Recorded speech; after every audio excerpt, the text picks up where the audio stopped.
Okay, guys, it says we're live, but y'all know how that is. Wait, it started over. Now it says we're live. Can you hear me and see me? If you can, somebody, anybody, Sarah, I'm guessing that thumbs up is for me, that you can hear me. Excellent. Thank you, Gail. Thank you, Dr. Price, David, Ezra. Very good, very good. So the reason that I called this live stream Your Story Arc is, we talk a lot of times, kind of lately I've been on this bent about, breaking magic down and making it understandable, like what we're doing, what we're experiencing, the changes in consciousness, all that kind of stuff. Uh, Breaking it down and explaining it from like a non-supernatural, non-miraculous perspective, like talking about karma and reincarnation and all that sort of stuff. One of the live streams we did recently where I was talking about, just to summarize real quick, if there's anybody on here who didn't see it, I was talking about how, like, for example, like most of the big three religions in the Western world, Islam, Judaism, and Christianity, for example, all agree it's one of their tenets that you shouldn't steal. And we were talking about karma and how, like, not stealing, them saying that that's actually a very wise thing, because what you do, anytime you do anything, your subconscious, your unconscious is watching, is paying attention, is noticing things that your conscious mind isn't even noticing. This is why sometimes, like, you may see something, like say somebody walks past you on the street and somebody stopped you at the end of the street and said, okay, what was that person wearing? Most of the time you don't even remember it. You saw it just a few seconds ago, but you weren't consciously taking it in because you were thinking about something else or whatever. But if someone were to hypnotize you and ask you, okay, what clothes was that person wearing? A lot of times you would be able to tell them under hypnosis what that person was wearing. And one of the reasons is because you may not know this consciously, but you know it on an unconscious or subconscious level, because it's always watching. It's always paying attention to everything going on in the world around you and to everything that you are doing. So, for example, if you're stealing, what you're doing is sending a message to your unconscious, your subconscious mind that whatever it is that you're stealing, that you are incapable of actually earning for yourself, or, obtaining for yourself in some way. You have to resort to underhanded means to get it because you are incapable of obtaining it in any other way. That's going to eventually come back and bite you on the ass, in the form of, if you're telling your subconscious that you're unworthy of something, it's going to manifest that. We talked about all of this in the live stream titled, I remember it was Karma, Reincarnation, and Rebirth. Is that what it was? If anybody on here saw it? But if you want to go deeper into this, go back and watch that live stream if you didn't see it. I'm just touching on it right now just to kind of illustrate what I'm talking about, making magic, taking some of the woo-woo out of it. And I kind of wanted to continue in that stream tonight, talking about your story arc. We'll get to that in just a second, what that means. But also, like, how that ties into what magic is doing, like the point and purpose of magic. And it also ties into things like, this is something I brought up before. I've talked about this, how, like, for example, people who have come down with cancer, how they had a higher chance of survival, of coming through it, if they had a reason to live. That it's not just enough to not want to die, that you have to have a reason to live. And having that reason is something you use almost like a lifeline to pull yourself through whatever it is you're experiencing and out the other side, including cancer. This means that having a reason for getting up in the morning, having a reason to live is very, very important, that it can even be the difference between life or death. Well, on a more mundane level, this is one of the functions or roles that magic fulfills. I would say the vast majority of people, what I mean by your story arc, think of your story arc as your plot, P-L-O-T, plot, the trajectory of the story of your life. Now, a plot implies that there is a point and a purpose to something, that it's not just random happenstance. Things, going on here and there that aren't connected. And basically it's like floundering through life. Having a story arc is the opposite of floundering through life, because it gives you, well, what is a story arc? What am I talking about? Basically, something that you're trying to obtain, something you're trying to do, something you're trying to gain in some way. It's the plot of your life. Magic provides you with that plot. Magic can provide your life with a story arc once you know what magic really is. Most people out in the world, more and more kind of learning by the day, figuring it out. Even before 2020, before COVID hit, most people, magic was really, really stagnant in the world. You had the same people talking about, basically regurgitating the same like lowbrow stuff like chaos magic and witchcraft, basically regurgitating the same stuff over and over and over. And magic wasn't really going, like, that's all people knew of it was, it's like something, a way to manifest something. Something happened at COVID, and like word of what magic truly is and the reason we really do it started to become more well known.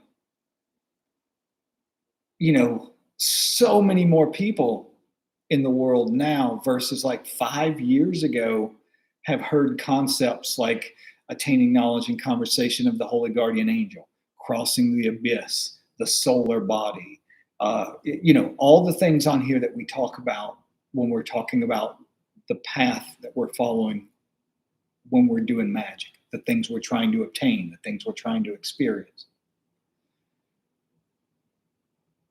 So magic is like this. It's kind of a laid out path that you can follow, but there's also a very large degree and a very large portion of it that is not just about, you're not going to find a lot of books out there that lay it out exactly how to do it step by step. A lot of that we're supposed to have to figure out ourselves, chopping our way through this jungle, right? So you've got it as sort of a laid out framework, like this is the path that you're following, but a lot of it is trial and error. A lot of it is stuff you're going to have to figure out for yourself as you go along this path. I used to think, back years and years ago, I used to think, if only I could talk to someone like Donald Michael Craig or John Michael Greer or, Lon Duquette or whoever it is, if only I could sit down and talk to these people for 5 minutes and it would help me to make sense of so much of this stuff. I felt like I needed help to get a handle on a lot of this. And to be fair, there have been a lot of people that have helped me in that regard. But at least an equal amount of my experiences have been through trial and error, like trying to figure this stuff out myself. That's what I mean about cutting your own path. So it's part pre-laid out framework, because there are things you're supposed to be learning to do. You remember in the beginning, you learn how to do all of these rituals. You learn how to perceive and manipulate energetic patterns in the etheric or astral or whatever you want to call it, in order to manifest things, either changes in yourself, which is what you're doing even when you're doing the LVRP. You are manifesting changes in yourself or manifesting something externally in some way. That's the first step. After you are proficient at that, then your next job is to attain knowledge and conversation of the HGA. You take everything you know how to do and you bend it towards that aim or that purpose. And then after you experience that event, ultimately you keep practicing and invoking the HGA over and over and over until one day there is a merging, a marriage of you and it, and you realize it was never anything separate from you. And when that happens, like Crowley said, it will almost inevitably trigger the next step of the process, which is crossing the abyss or dissolution of the self.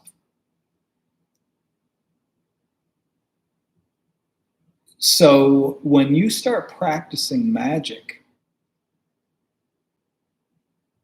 what happens is you have a reason to live. You have a reason for going through the days.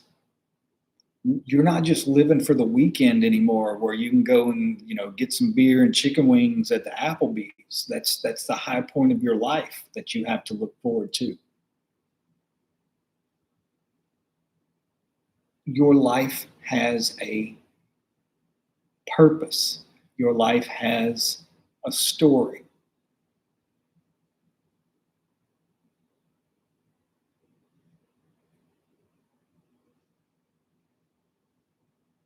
That story will allow you to make your way through a lot of hard times. Through times that would cause most people to give up. Through things, like the example I used a while ago, people going through having cancer. Having a story arc in their life gives them a reason to keep fighting when other people would probably give up. But it also,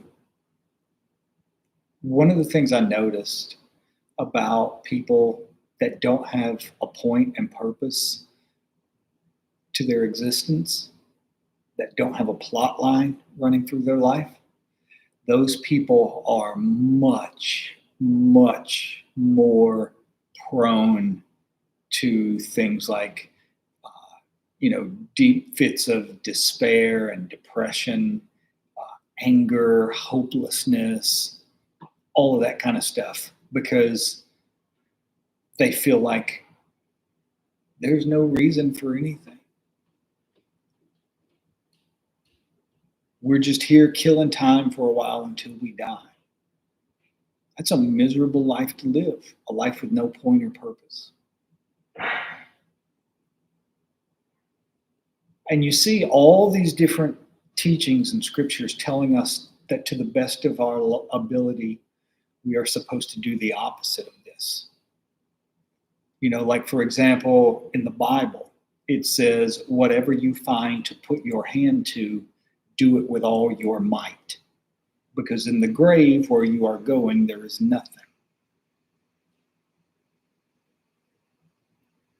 That tells you, kind of my point with this also is that you can have a story arc in your life connected to other things besides magic. For example, having kids. A lot of people have kids because they feel like it gives their life meaning. The meaning of their existence is taking care of this future generation, of creating, helping to shape people that will hopefully go on to have a positive impact on society and humanity as a whole. Gives them uh, a story arc, a sense of purpose, a plot. And and then they're not even living for themselves anymore. They're living for someone else, which is fine if that's your path. That's what makes you happy.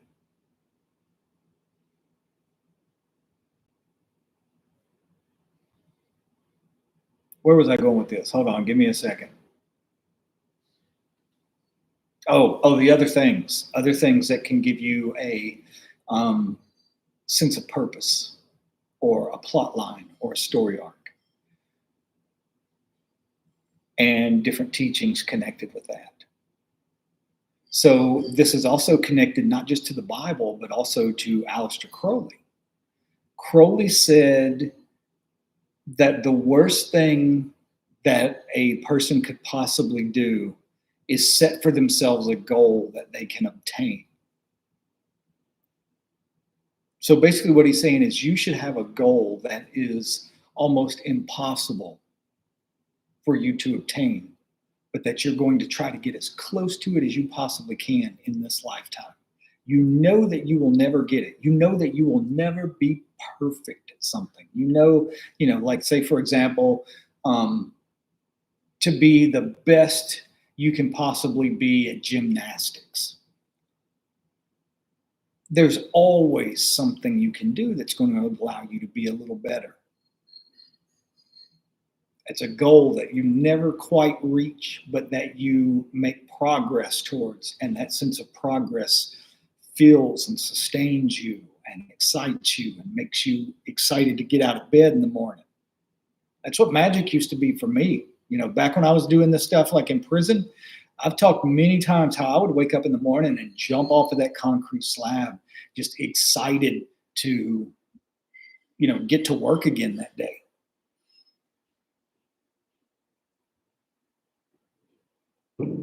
So another person who said this or gave advice about this very topic, you've got the Bible thing about whatever you find to do it with all your might, meaning pour your whole self into it. Let it become the focal point of your existence, that you push as hard as you can to do better at it or whatever it is. And then you've got what Crowley said about how ideally we should set for ourselves a goal that we can't obtain. Well, I actually don't like that, to be honest, because I like obtaining things. I like reaching finish lines. Even if you're not finished with whatever it is, you just reach. Like for example, with martial arts. A lot of people say we should completely get rid of the belt system, and there shouldn't be like white belts and yellow belts and orange belts and blah, blah, blah, working our way up. That those things don't matter and people get distracted by those things and all this kind of stuff. But I actually like that system. And it's because it kind of keeps you on a timeline, number one, but it also keeps you constantly focused on moving forward. It motivates you. It's like a finish line, but not a permanent finish line. You're a white belt and you see yellow belt 6 weeks down the road or 3 months down the road in your future. So you're trying to make it to that. That yellow belt is your first finish line. And then after that, there's an orange one waiting, 6 months down the road. It gives you something to strive towards, right? But even once you make it to black belt, you're still not finished. You've got second degree, third degree, fourth degree, all the way up to 10. You have as many belts after black belt as you do before black belt, which means that once you reach the level of black belt, you're at the halfway mark. But it gives you something like that to motivate you. That becomes your story arc. That becomes your plot. I'm on this journey.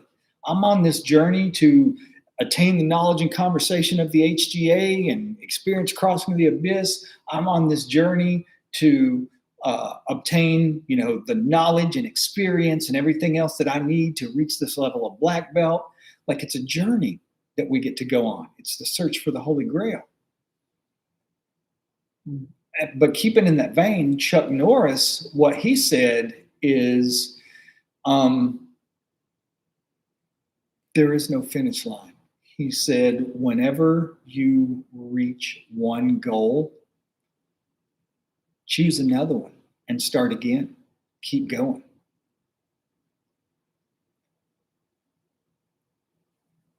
So you could go one of two ways. You could choose something that you cannot actually obtain, which is to be the best that you could possibly be at something, or to know all that there is to know about something. Or you could choose something that you can master,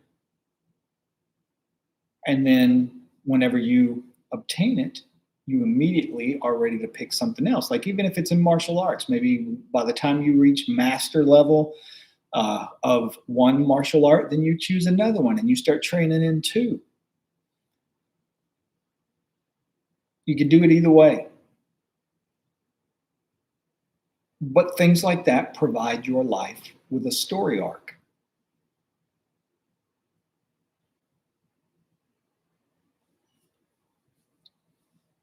Also,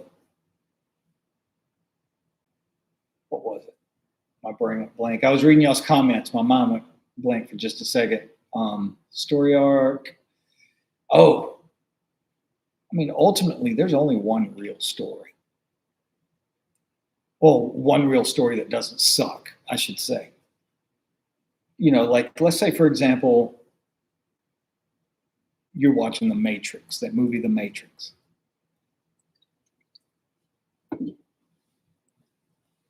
When you watch that movie, The Matrix, a lot of people have commented on how similar it is to the Gnostic Gospels, Gnostic Christianity, because of all the stuff about, the agents and reality not being what we think it is, and how there's all these forces at play, and how that kind of equates to archons and all that kind of stuff. But also just to the regular old King James Version Bible, basically Neo is like the Jesus figure of the Matrix.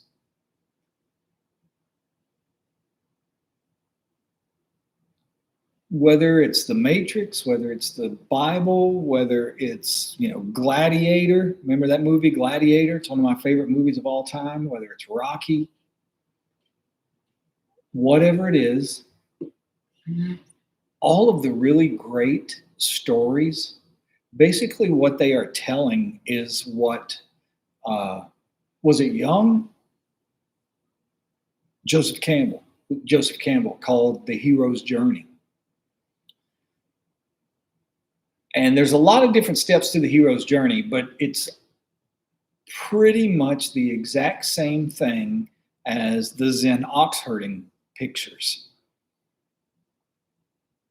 Joseph Campbell didn't invent or create the hero's journey. The hero's journey has always been.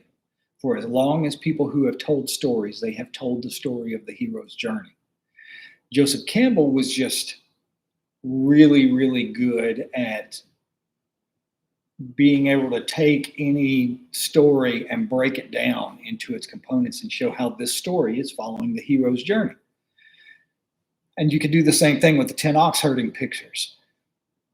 But ultimately, you break the hero's journey down into three parts. The first part of the journey is a call to adventure. I believe that's what they call it. I think that's what, what's his name? Y'all said it just a minute ago. The guy we were just talking about, not Young, Joseph Campbell. That's what Joseph Campbell called it, the call to adventure. The call to adventure takes a lot of different forms and looks a lot of different ways. For a lot of people, like one way that the call to adventure can look is you hitting rock bottom in your life from anything. Like for example, say you're an alcoholic and you hit absolute rock bottom, or an addict and you hit absolutely rock bottom. Your call to adventure is finding your way up from rock bottom, finding your way out of addiction, finding your way back into the world, finding your way into a productive, constructive way of life, all of that. That's what's waiting on you. When you hit rock bottom, you have to make a choice. You have to choose to either heed the call to adventure or to ignore the call to adventure, to refuse the call to adventure. If you refuse the call to adventure, then for all intents and purposes, it's game over. Nothing good comes of it. Either one, like a bad case scenario is you die from addiction, it takes its toll on you. Other bad case scenario is you live a stagnant and complacent life. You let that situation rob you of your destiny. Does that make sense? So there's a call to adventure, and that doesn't all have to be glorious or amazing. Like the call to finally start crawling back up from, rock bottom, does not seem glamorous or like a fantasy story or anything else, but that's exactly what it is. So sometimes it's something like that. Or it can also be something that you have absolutely no control over whatsoever. Like when I was arrested, being arrested was my call to adventure.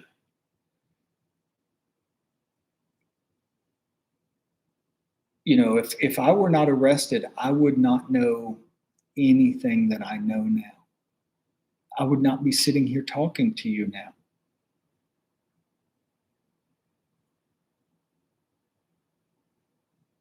I would have probably died, like most of my family, in a trailer park somewhere in Arkansas.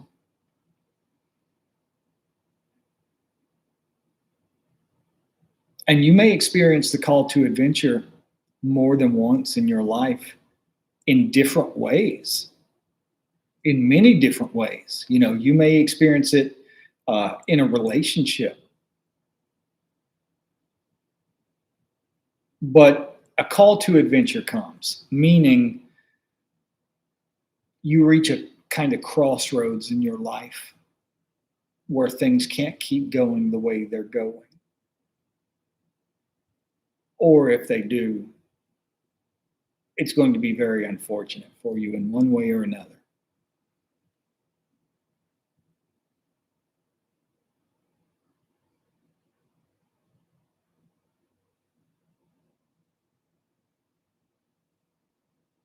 So if you heed the call to adventure, the second part of the process is, I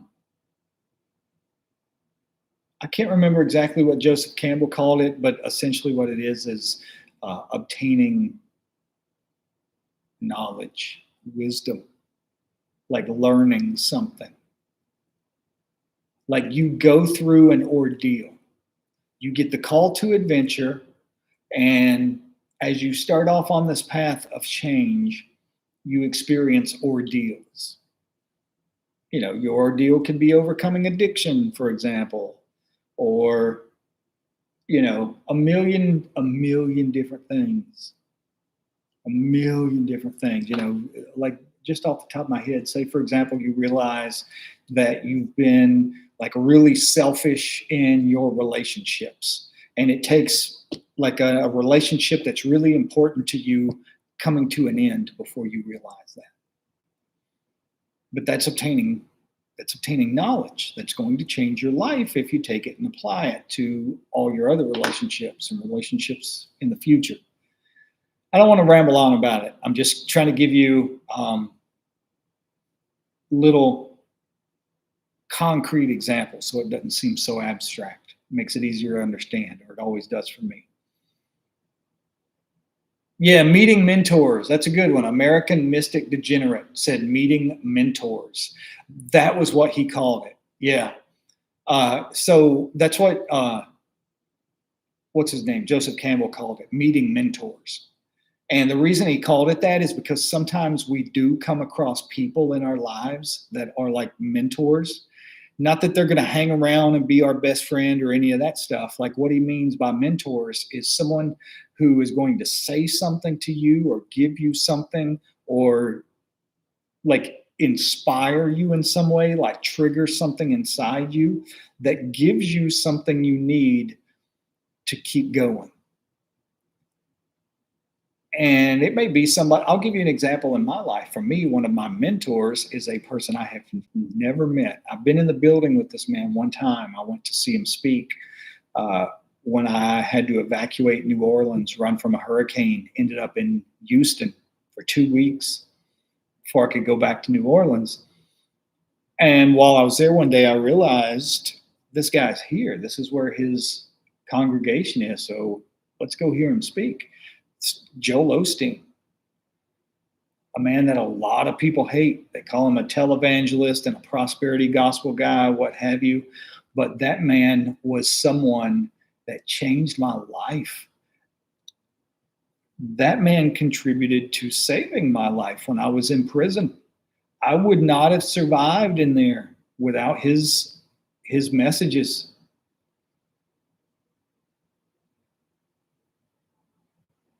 You know, I used to count down the days until I would hear him speak again because it was like it was breathing life into me.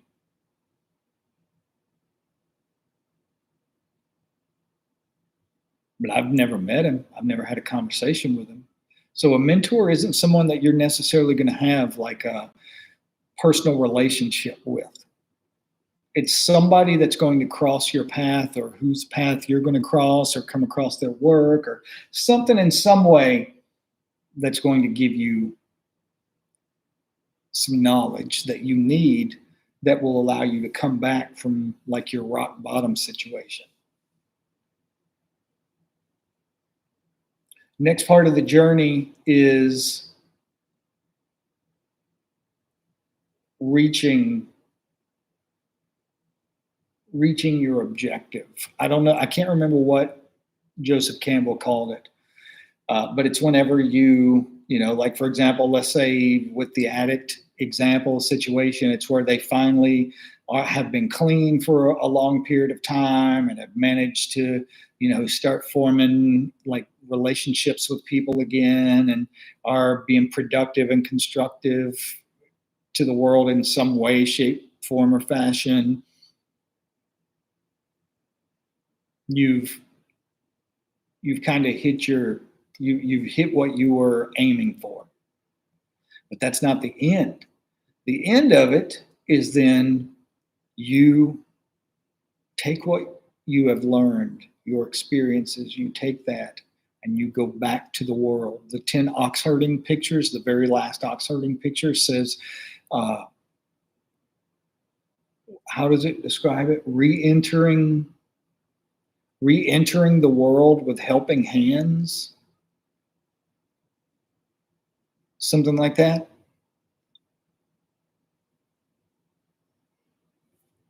It means going, like, you don't just stay at the top. You don't just stay at the top of the mountain. You have to go back out into the world. And you do it with helping hands. What that means is you, in some way or another, will help other people.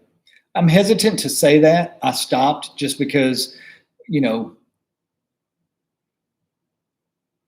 I don't mean like necessarily becoming a teacher or some kind of guru or any of that kind of stuff. That's not what I'm talking about at all.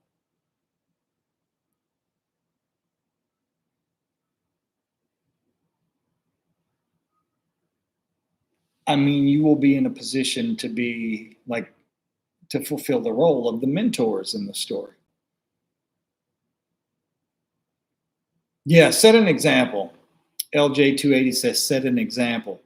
But it also maybe, yes, Bake Nurse says helping your family. Exactly. That may not look glamorous. It doesn't look like a guru's job or any of that kind of stuff. But, it could be like doing laundry, whatever. the normal mundane things we do to take care of our loved ones. No, Kenneth says, why are you burdened with this responsibility at the top? You're not. The top is not the responsibility yet. The top is returning back.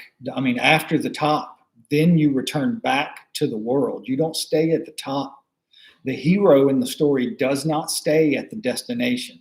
It's just like whenever you make your way all the way up the tree of life and you reach Kether, you do not stay in Kether.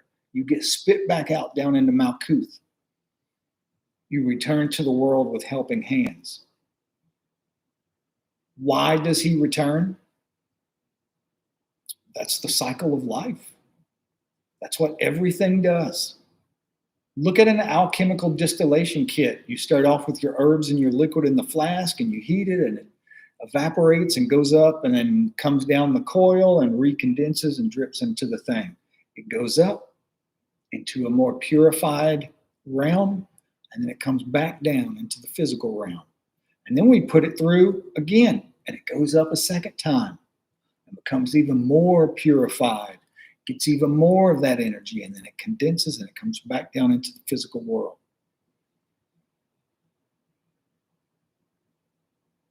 This is the way of completing the great work.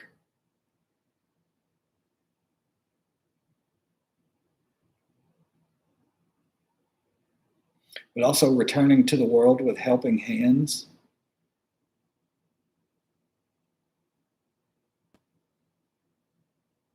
You, number one, or one of the other things it does is provides you with a new story arc.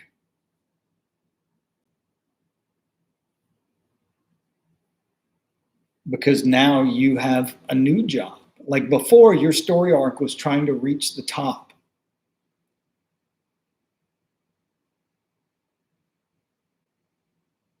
That's not your story arc anymore. That's over. You don't live at the top because this work is never done. You can always get better. You can always be purified more.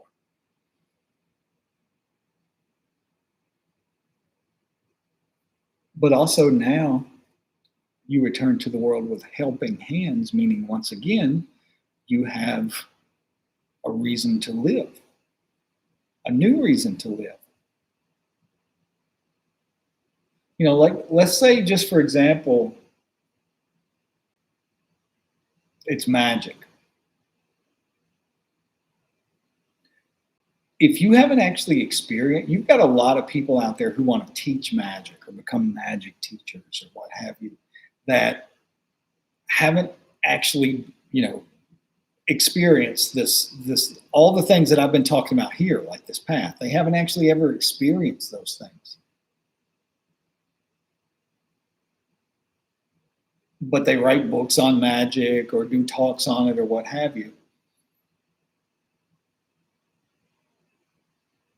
based on intellectual stuff. I don't know how to describe it any better than that.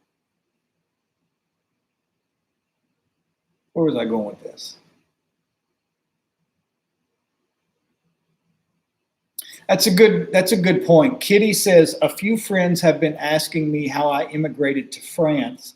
So now I'm happily handing them the step-by-step directions that I wish I had when I was figuring it all out on my own. That's it exactly. That is a very good example of returning to the world with helping hands.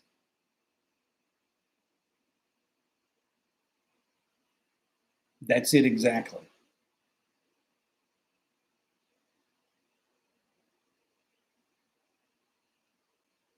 I forgot where I was going with that example of the magic world. I had a point to that. I wasn't just trash talking people. I had a point where I was going with that. And I can't remember what it was.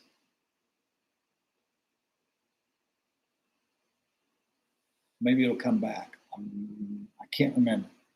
But we still have 20 minutes left. So I want to read y'all something that I've been trying to read y'all for God knows how long and keep running out of time. because I blabber on. Yeah, that might have been it, Kenneth. Kenneth says how you practiced magic for 20 years and then started YouTube to help the world. Yeah, I couldn't even conceive of talking about some of this stuff. Yep, that is it, Eric, the Warrior Book. That is it. That's what we're getting ready for right now. So this was supposed to be on the stream that I called He Who Controls Himself Controls the World. And I talked about how, like, at points in magic, traditionally, like old school magic, they would encourage you to choose a motto at some point. And this motto should be something that either you're aiming at, like you're trying to become or trying to obtain or trying to do, or something that inspires you in some way, like a mantra that you repeat over and over to yourself, holding it in front of yourself like a carrot to get you further down the path. And that was the route that I went. And the motto that I took was, he who controls himself controls the world. And the reason for that, like what that means is there's going to be a lot of stuff in your life that you have absolutely no control over whatsoever, that you can't do anything about whatsoever. And you can either waste all your time and all your energy worrying about that and fretting about that, running around that like a chicken with its head cut off, or you can choose to focus your energy and your time and everything else onto the things you can control, which will often lead to you being successful at the things you can't control. Like in this book, I was talking about how this is written like a novel about this guy who runs into, while he's having like the worst time of his life. He's a football coach. He's about to get fired.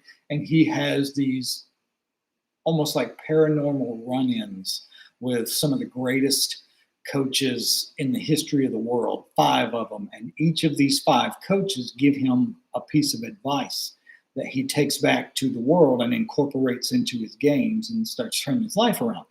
One of these is, don't worry about what you can't control. Just focus all your energy on what you can. So say, for example, his goal, what he really wants, is to win games. But you can't control whether you win the game or not. You can't control the other team. You can't control, people on your team not making mistakes or anything else. You can't control whether or not you win the game. What you can control, for example, would be your training. And you put everything you have into training to the best of your ability so that it's going to lead to a much greater chance of success of you winning games. If you focus on what you can control, a lot of times it contributes to a better outcome of things that you can't necessarily control. So that's one of the lessons, and that's what I wanted to read y'all here to give you an idea of what it's about. This book is by someone named Darren Donnelly, DarrinDonnelly, and it's called Think Like a Warrior, The 5 Inner Beliefs That Make You Unstoppable. So this is when he's talking to one of the coaches. And I'm just going to start. It's like right in the middle of a chapter. Things aren't always fair in this world, Coach Wooden said calmly. Things aren't always going to go your way. That's life. I see so much self-inflicted pain and stress caused by people who think they're entitled to having everything go their way. They think everything should always be fair, but that's not the way this world works. It's actually quite liberating when you accept this fact, he added. Liberating, I asked. It's an awful feeling to accept that. It's a helpless feeling. It means you have no control over anything. Quite the contrary, Wooden said. It means that while you can't control everything, you do have control over the most important things. Therefore, you can stop wasting your time worrying about the things outside of your control. How freeing is it to stop stressing over things you can't control? It frees you up to give your full attention to the things you can control. And how you handle the things you can control determines whether you're successful or not. Coach Wooden leaned back and let me digest what he was saying. Let me ask you something, he said. I've heard you say you feel like a failure. What would it take for you to feel like a success? That's easy, I said. Winning. If I start winning games, all my problems will disappear. I'll go from being the broke guy everyone's trying to run out of town to the guy being offered a new contract by this school and probably a number of other schools. As you know, coach, in this line of work, winning cures everything. I thought you might say something like that. The look on Wooden's face told me he didn't approve of my answer. You don't agree? I asked. No, I don't, he said matter-of-factly. Unfortunately, a lot of people would agree with you, and I think that's what keeps them from achieving their dreams, whether it be as a coach, as a parent, or as a business person. You won more national titles than any coach in history. Obviously, you recognize the importance of winning in this profession. It changes everything. It's what we're all judged on. Wooden let out a sigh and rubbed his forehead. Unfortunately, you're correct that coaches are judged by the outside world, mostly on our win-loss record. The scoreboard matters, and we all want to win. It feels awful to lose. I'll concede that. The problem, however, occurs with focusing only on wins and losses because that's something you can't control. So I'm going to stop for just a second and give you another example of someone who followed this principle, someone who's, this is someone that a lot of people may not think of as being necessarily that inspiring, but it's another person that really was like a mentor in a certain way for me, in the same vein that Joel Osteen was, and that's Arnold Schwarzenegger. I used to read these books or these magazines when I was in prison, like health and bodybuilding magazines. And he used to write a monthly article, a monthly column in one of these magazines. And one of them talked about how he always knew that he was supposed to do something important in some way in the world. But he didn't know how. He said, he wasn't wealthy by any means. He was just a kid growing up in Austria, no political connections, no money, nothing that in any way would have, he wasn't born into the world of success, in other words. He said, so even though he knew he was supposed to do something important, he didn't know what it was and therefore had no control over actually doing it. He said, but what he did have control over was lifting weights. He said he knew that that was the only thing he could do. And that if he just did that, then everything else would fall into place. If he just did what he could, then the rest would handle itself. So he goes from lifting weights to winning, the top bodybuilding competitions in the world. And he goes from that to being an actor. The way he looked, his physique was enough to draw people's attention to him and say, we got this new movie coming out about Conan the Barbarian. You want to be in this movie? So he goes into movies and becomes one of the biggest movie stars in the world. And from there, he used that as a platform or a springboard to go into politics and became the governor of California. And I honestly believe that if it became legal in the US for people who weren't born here to run for president, there was talk at one time about Arnold Schwarzenegger running for president. This was back when I was still in prison. But everybody was saying he couldn't do it because He wasn't born in this country. But I believe if they were to change that rule, I think that he would have a very good opportunity, or a very likely, there would be a very high likelihood that he would win a presidential election. He could possibly go to the very top of like the structure of American society. But all he could do was lift weights. He focused on what he could control, not on what he couldn't. When I was in prison,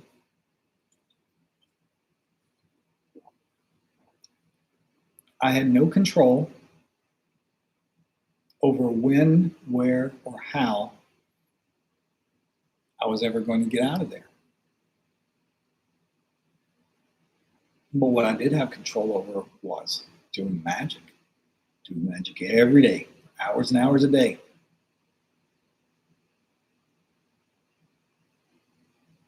And it was getting better and better at magic that I believe with all my heart and soul. I can't prove this to anyone in a scientific way, but I believe with all my heart and soul was in very, very large part responsible for me getting out of prison.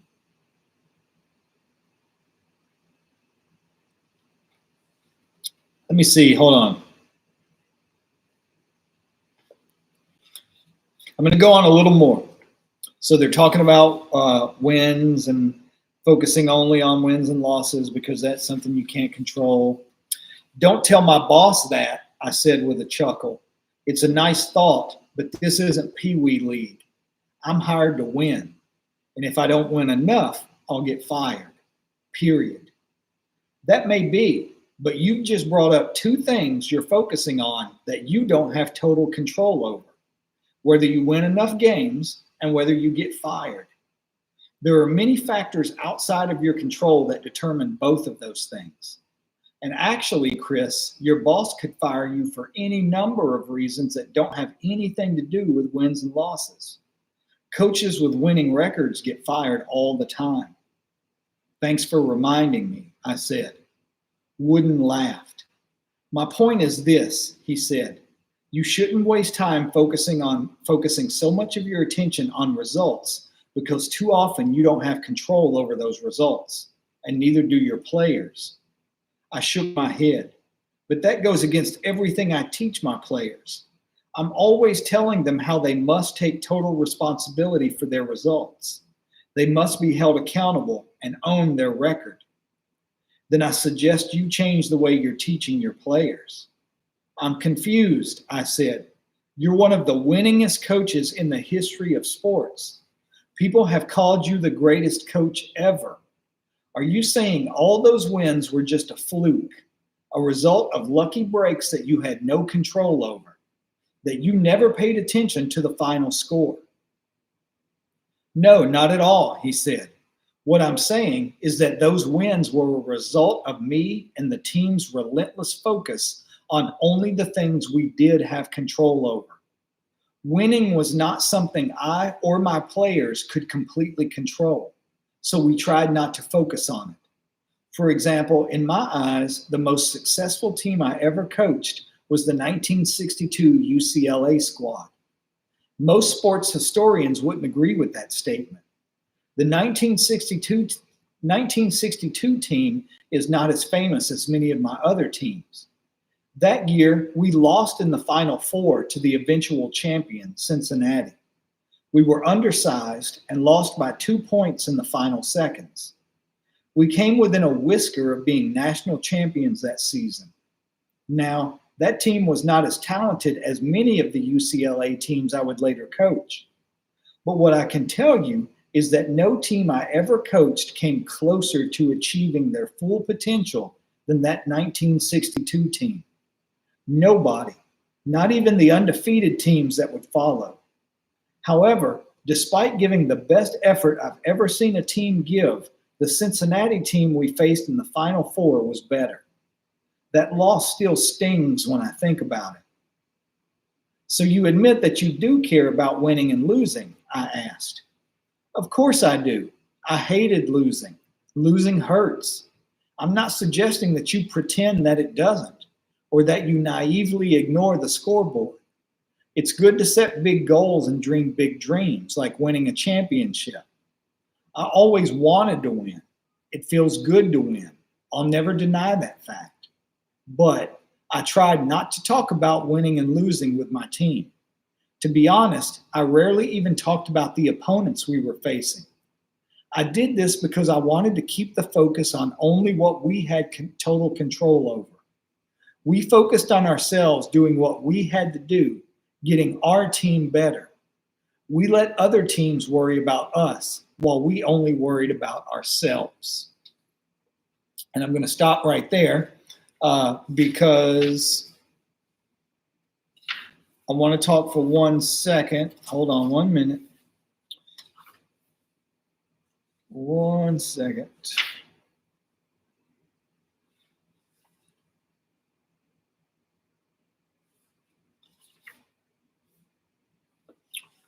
Who was asking that question? Oh, Victor Wooten. No, John Wooden. Wooden. John. That's the coach he's talking to here, John Wooden. But somebody was asking on here, the reason I even brought this up, and then I thought y'all might want to even hear this. Number one, it is something very, very important. Very important. It'll help you not go insane in this world, because somebody was talking about how they're, freaking out over this or that or whatever it is a while back. And my point was to this person, you can choose to, lose your mind and hemorrhage energy, worrying and being angry and scared and giving yourself anxiety, thinking about the future and something you can't control.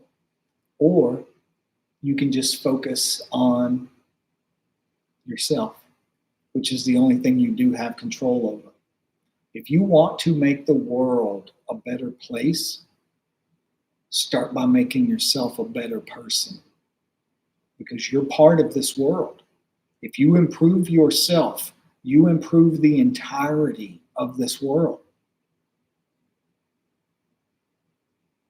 This is why we do the work that we do.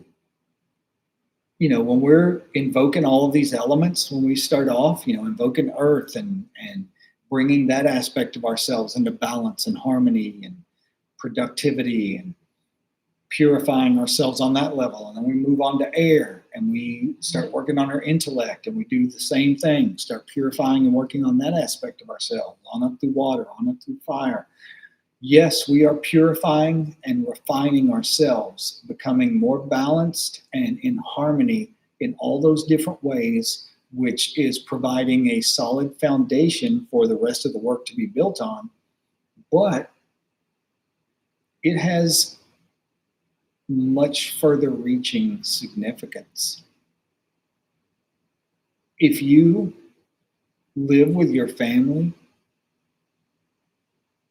and you become a more solid, stable, balanced, moving through the world and through life in harmony with divinity, you're going to affect the lives of everyone in your house. Yes, exactly. Bait Nurse says it has a butterfly effect. That's exactly what it is. That's exactly what it does. A butterfly effect. Yes. Things you touch and things that touch you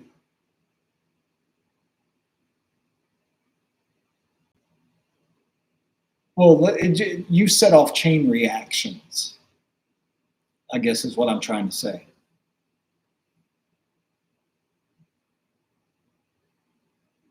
The more you are in the present moment, the more you are grounding divinity into the world. Kenneth says, is that magic or just cause and effect? It's both. It's absolutely both. One, I've said this since the very first day I ever started doing Patreon. Energy is contagious.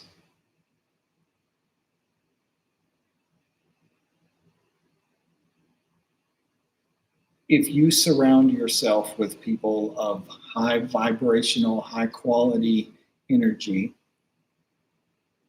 you're going to find that it has certain effects on you that raise you. On the other end of the spectrum, if you hang out with people that have very low vibrational frequency energy, you're going to find yours pulled down.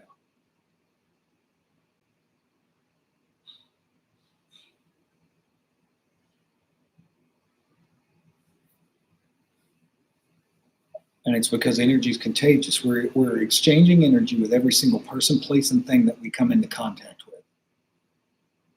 So when I say, yes, it's magic, that's what I mean. I mean, it's energy, it's chi.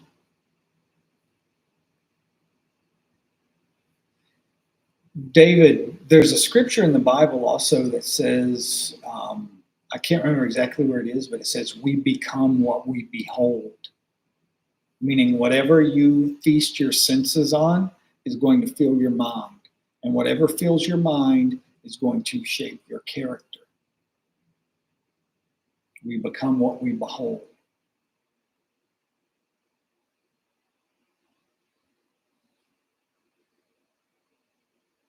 Exactly, American mystic degenerate. Don't look at the wall. Exactly. That's it exactly.